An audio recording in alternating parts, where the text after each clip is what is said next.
Hey guys, welcome back. I wanted to catch you guys up on something and share something kind of, that I just felt had to be shared. This was, I've never really dealt with something quite like losing my mother. I've lost some close friends and some relatives in the past, but I think a mother holds a special place in everyone's heart. And, outside of losing a child of your own, I think losing a mother or father has got to be one of the hardest things we deal with in our lives. And these past few years, my mother has been fighting this battle where she was diagnosed about 4 years ago with stage 4 cancer.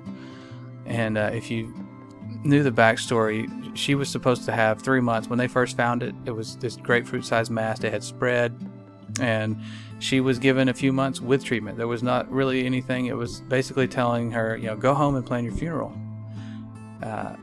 And when she gave us the news, I think a lot of people were just kind of, oh my gosh, this is the end. And my brother and myself and our reaction was, God's going to heal you.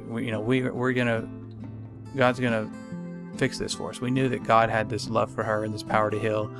And that was where we just automatically, that was our thoughts, was this isn't the end. And I had this spiritual anger that people were trying to push that on us and profess that and accept that.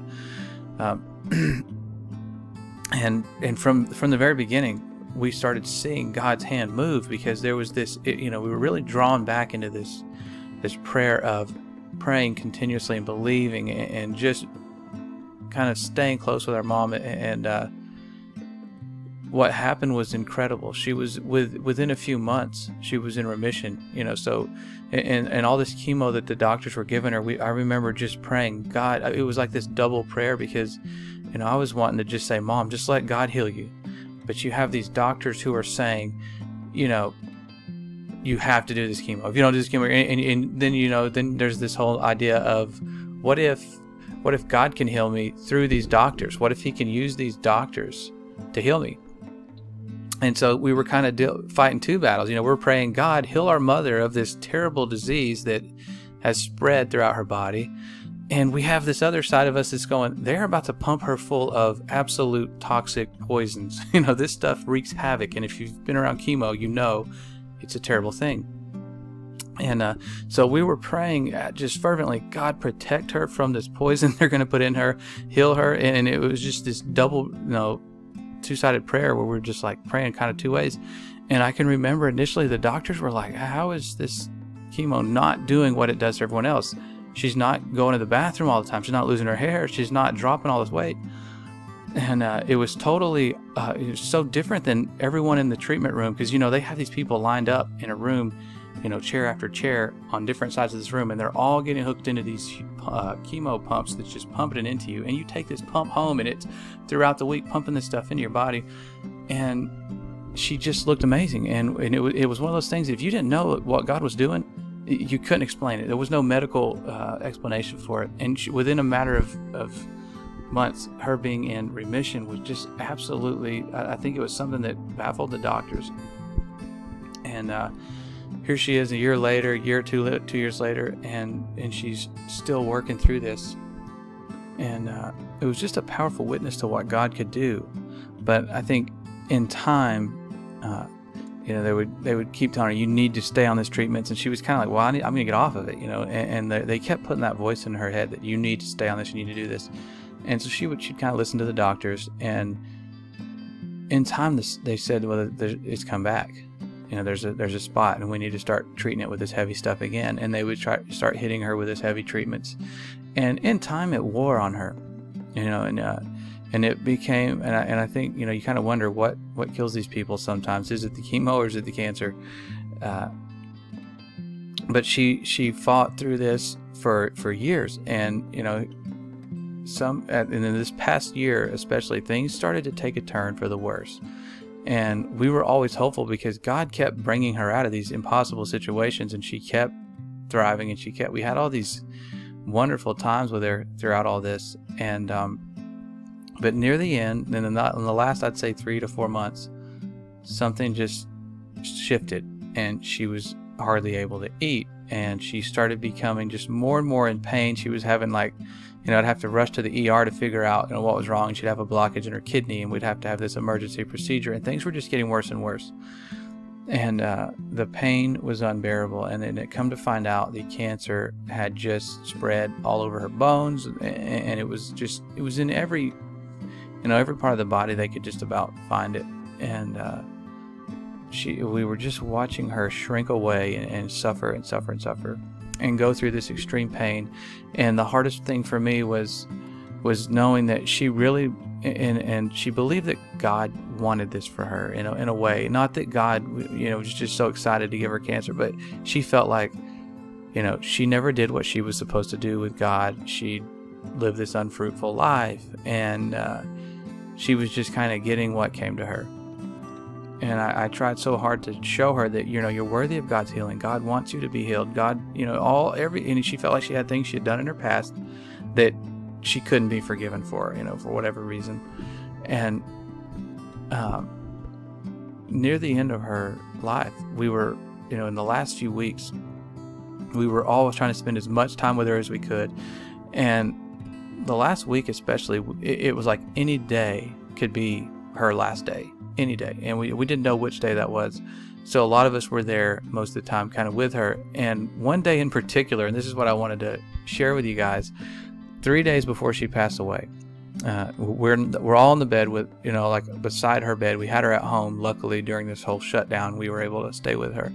But we had, my brother was there, my two sisters, my uncle, my stepdad, were all there with her, and we're surrounding her, and we're holding on to her, and people are crying, and we're praying with her. And she was in a lot of pain at this time, and it really seemed like, in that moment, that she's going to go any time now. So I'm just praying for God to comfort her, and I can't, I felt like my prayer was kind of in a confused state, because she was saying, I'm going to die. Stop praying for me to be healed. This is it for me, and she was. So I kind of said, well, I know God, and when you see somebody suffering that bad, you just want them to end the suffering. But I couldn't say, God, take her, because death is God's enemy. He only gives life. He only gives healing. He doesn't deal with that. So it was a difficult place for me to be, watching her suffer and wanting her suffering to stop. So I'm just praying, and out of desperation, I'm thinking, what do I pray for? And I just said, God, send her your angels to comfort her right now. Just send her your angels. Give her something she can see to give her comfort. And as I'm praying this prayer, I'm praying inwardly. I'm not praying this out loud. So what happened next really kind of caught me by it was just this amazing moment of God showing up and delivering and giving somebody comfort in a time of extreme need. And it was as soon as I'm uttering this prayer and inwardly, I look at my mom, and she's looking up. She starts looking up, and she says, "They're here. My angels are here. I can see them." And she's just amazed, who she goes from being in this extreme pain to just, my angels are here, and they're beautiful. And my sisters and people are like, what? Describe them. What do they look like? And she's just saying, they're so colorful. They're so beautiful. And to me, that was so reassuring. And it also made me think that, she's seeing these angels. This is her last moments.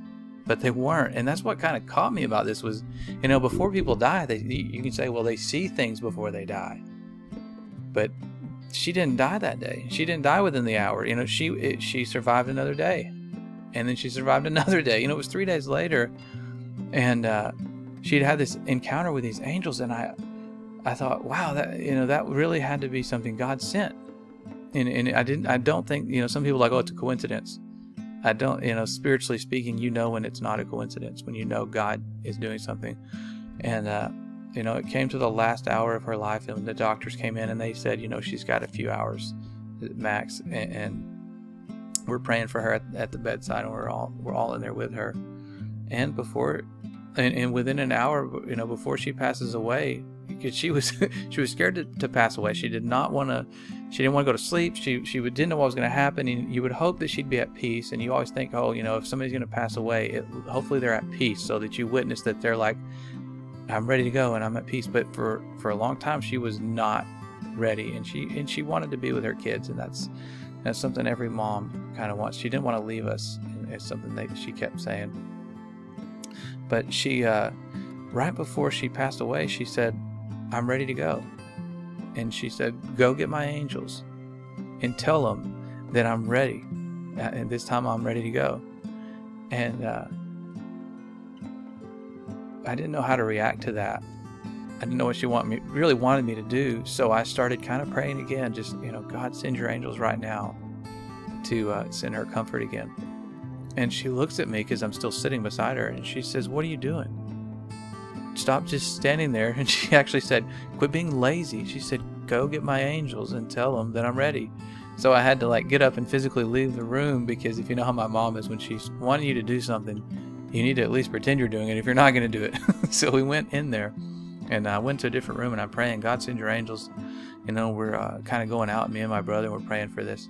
And we come back, and she starts looking around again, and she says, "They're back. They're here."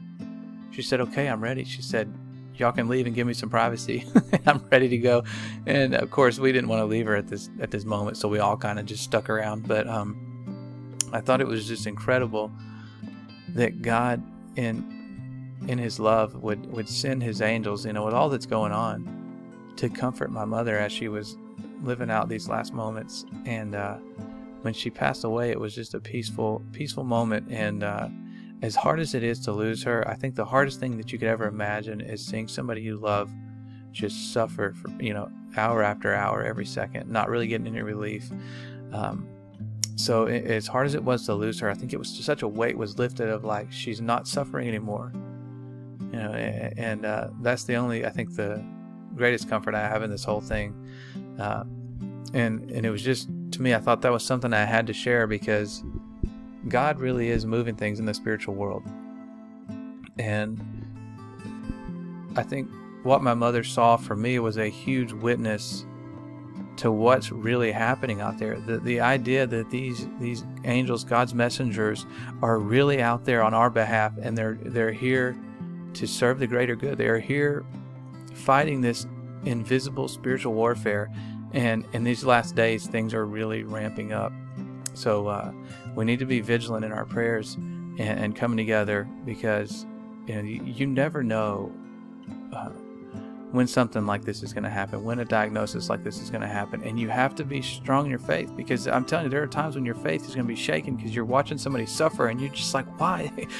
How is it that this could happen?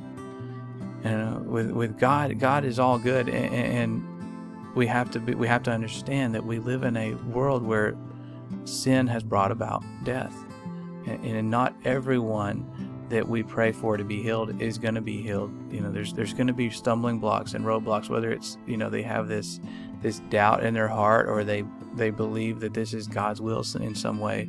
So we have to learn how to handle these situations and what to pray for. We can never pray that God's going to bring death to someone. He won't do that.